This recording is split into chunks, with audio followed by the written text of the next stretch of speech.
రామాపురం అనే ఊరిలో నలుగురు స్నేహితులు ఉండేవారు.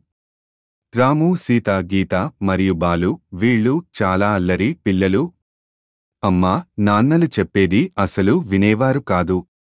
అలా ఒకరోజు రాము ఇలా అంటాడు. మనం అమ్మ నాన్నలకు చెప్పకుండా అడవికి వెళ్దాం. అక్కడ చాలా రకాల పండ్లు ఉంటాయి. సీత ఇలా అంటుంది. వామ్మో, వద్దు.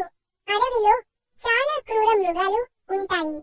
ఏం కాదు, కొద్దిసేపు ఆడుకుని మళ్ళీ తిరిగి వచ్చేద్దాం అని బాలు అంటాడు. దాంతో నలుగురు కలిసి అడవికి బయలుదేరుతారు. అక్కడ కొద్దిసేపు ఆడుకుంటారు. కొద్దిసేపటి తర్వాత గీతకి కొన్ని రకాల శబ్దాలు వినబడతాయి. రాము, సీత, బాలు, ఇది వినండి. నాకు ఏదో వింతైన శబ్దాలు వినబడుతున్నాయి అని భయంతో చెప్తుంది. నాకు కూడా వినపడుతున్నాయి అని రాము అనగానే అందరూ భయపడతారు. వీళ్ళు నలుగురు. ఇక్కడ మాట్లాడేది మరియు వీళ్ళ అల్లరి దూరంగా ఉన్న ఇద్దరు రాక్షసులకి వినబడుతుంది. దాంతో వాళ్ళిద్దరూ ఇలా మాట్లాడుకుంటారు. మనకి ఈరోజు మంచి లేత మాంసం దొరకబోతుంది. వీళ్లను చంపి వీళ్ల రక్తం తాగాలని అని అనుకుంటాయి. అది రాము వింటాడు.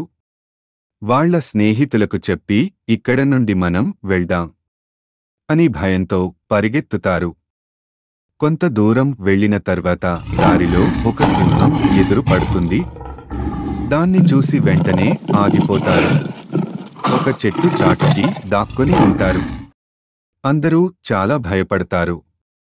ఆ సింహం వీళ్లను చూడకుండానే వెళ్ళిపోతుంది. అది వెళ్ళిన వెంటనే వీళ్ళు పరిగెత్తుతూ ఊర్లోకి వస్తారు. ఊర్లోకి వచ్చిన తర్వాత అందరూ కలిసి ఇలా అనుకుంటారు. అమ్మానాన్నలకి చెప్పకుండా ఎక్కడికి వెళ్ళకూడదు అని.